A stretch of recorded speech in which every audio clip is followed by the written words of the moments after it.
This question is from CBSE 2025 physics examination. Statement of the problem is in Young's double slit experiment setup, the intensity of the central maxima is I0. Intensity of central maxima is I0. Calculate the intensity at a point where the path difference between the two interfering waves is lambda by 3. So path difference is given is lambda by 3. अब इसमें अभी हम लोगों को ये मालूम है formula that resultant intensity at any point is given by I1 plus I2 plus 2 under root of I1 into under root of I2 into cos phi. अब सेंट्रल मैक्सिमा के लिए for central maxima we know that the value of phi, the phase difference is 0. और एक और इसमें assumption ले रहे हैं, let intensity of each wave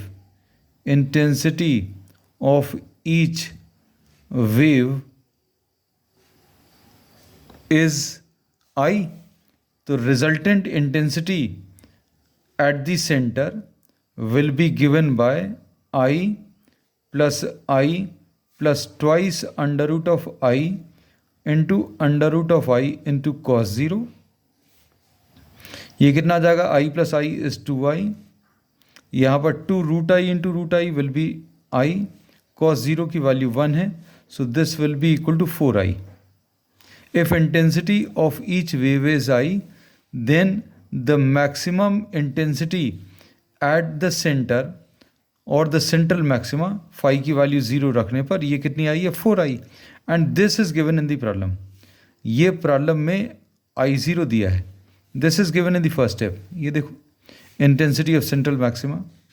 तो सेंट्रल मैक्सिमा के लिए फाई की वैल्यू 0 रखने पर रिजल्टेंट इंटेंसिटी 4I आई है और क्वेश्चन में ये I0 दिया है. तो इससे इंटेंसिटी ऑफ ईच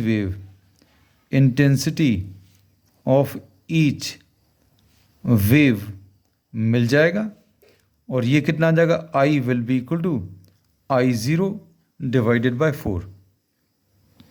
अब इसके बाद हम लोगों को एक और जो क्वेश्चन में दिया है, calculate the intensity at a point where the path difference is lambda by 3. तो हम लोगों को रिलेशन मालूम है that phase difference is equal to 2 pi upon lambda into the path difference. ये फॉर्मूला अभी हम लोग यूज़ कर सकते हैं और फेज डिफरेंस को हम लोग फाई से रिप्रेजेंट करते हैं या डेल्टा फाई लिख लेना. This is 2 pi upon lambda into path difference is given. Path difference यहाँ पर कितना दिया हुआ है? Path difference is lambda by 3. Lambda by 3 इधर सब्स्टिट्यूट किया तो ये कितना? 2 pi अपॉन 3 आ जाएगा. तो अब intensity at this point where the path difference is lambda by 3, this I R dash लिख दे रहे हैं. This will be equal to I1 plus I2 plus twice under root of I1 into under root of I2 into cos phi. और हम लोगों ने ये assume किया है that intensity of each wave is I. तो हम लोगों ने यहाँ पर I लिख दिया, इधर भी I लिख दिया, यहाँ पर 2 under root of I into cos of 2 pi by 3 लिख दिया.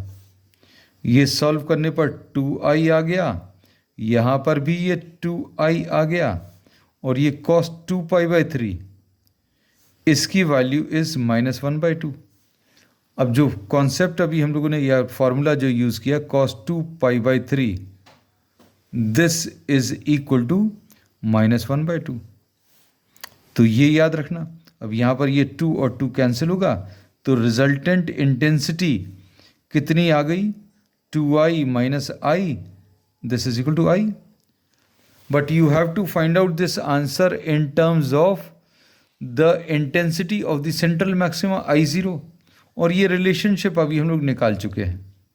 इंटेंसिटी ऑफ ईच वेव, आई की वैल्यू कितनी, I0/4।